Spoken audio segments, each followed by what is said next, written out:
What up, is Marcus Dynasty Football Dads. We're doing tight ends. Where do we draft tight ends in tight end premium leagues and non-tight end premium leagues?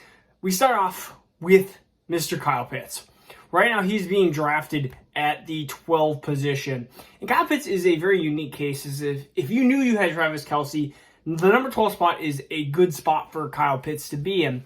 You're going to have a lot of quarterbacks go ahead of him. You're going to have the Jonathan Taylor, Jamar Chase, Justin Jefferson, and then Kyle Pitts argument. In my opinion, in tight end premium leagues, I am taking Kyle Pitts up into that like 10, 11, 12 area. And the reason for it is simple. Tight ends are very scarce. And when you have a guy who is 22 years old, 21 years old, not even 22. I'm a mistake, my bad. 21 years old.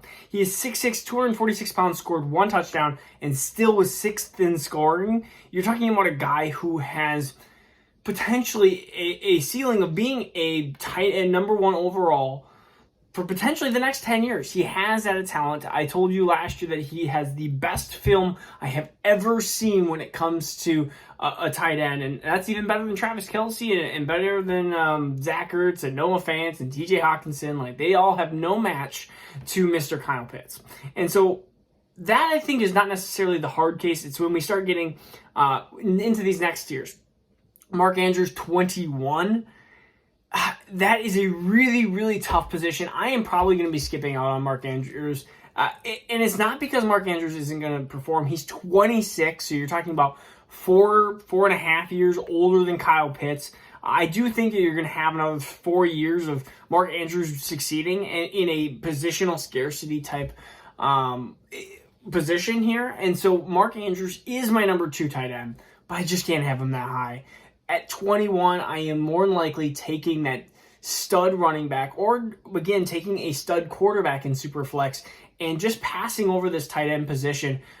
You'll see that there's a lot of players that we start getting to where it goes real quick. Because number 3 is Travis Kelce. Number 4 is George Kittle. George Kittle easily, in my opinion, is ahead of Travis Kelce. I understand that Tyreek Hill is gone, but Travis Kelce, the age has to catch up to him at some point. I mean, he can't last forever. He is 32 years old. If you look at his fantasy finishes, let's just go 9, 1, 2, 1, 1, 1, 2.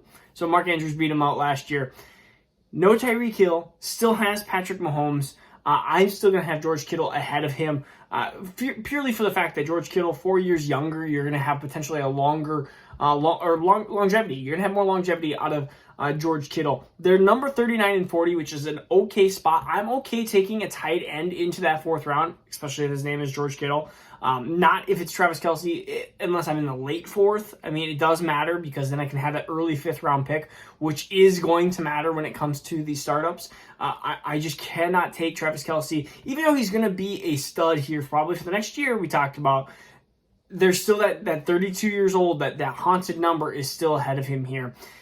Then we get into tight ends that I just can't see myself drafting. And there's reasons why. Darren Waller, too old. TJ Hawkinson, injury prone, drops. We don't know enough about, we haven't seen him really succeed. He's been very inconsistent. Dallas Goedert, same thing. Maybe a finally breakup, but stuck with Jalen Hurts. Now they have A.J. Brown. Now they have Devontae Smith. It's like they already have a bunch of weapons for a low pass volume offense. Pat Freiermuth, 86.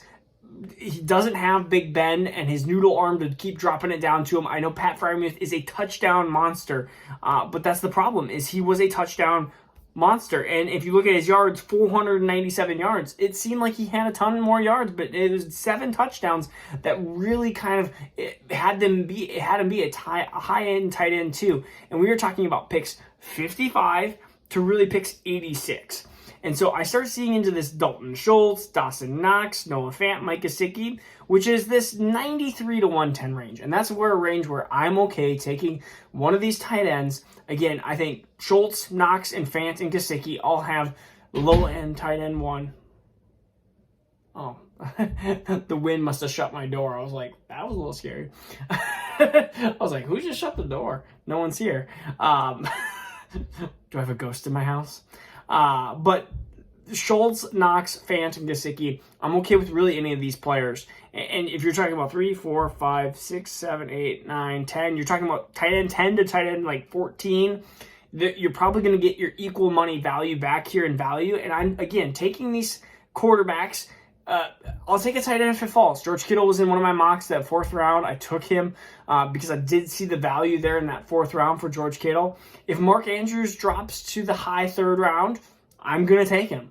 Or at the end of the 2nd, and I'm okay with having an end of the 2nd, early 3rd, then maybe I take him there depending on what else is there at that spot.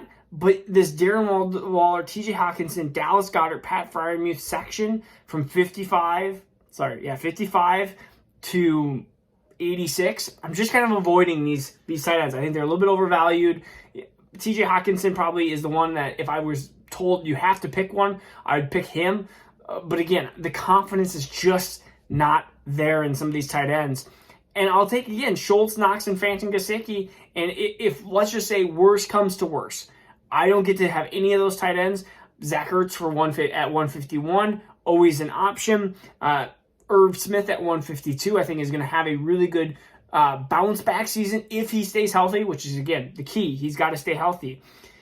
Brevin Jordan, who I always have loved in Houston, I feel like he's being still undervalued.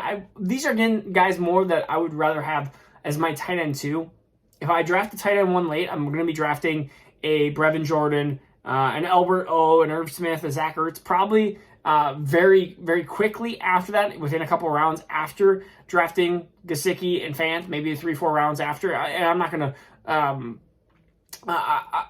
going to like wait until like the 200s or anything like that. Again, there's always value to be had. There's Gronk, there's Evan Ingram in the high 190s right now. Gronk could be somebody, if you're drafting now, that you could easily potentially steal now because there's rumors that he could retire. I mean, it could be a wasteful pick at 190, but it could also be somebody that could be tight end 1. I mean, we forget that he was tight end 7 in PPR, tight end 6 in standard, and he missed 5 games, which is ridiculous. 12 games, he had 802 yards and 6 touchdowns. I would say that's really good by Robert Gronkowski. I mean, really a top, gosh, if he's healthy and he's playing, he's the top like 6 tight end. He just is not a lot of times healthy, and we don't know if he's retiring or not. So that's the tight end landscape. Just a very general, brief overview and startup here. We're going to be going into some more videos. Let me know what your questions are so we can go through some of these. I will see you tomorrow, guys. Enjoy the rest of the day.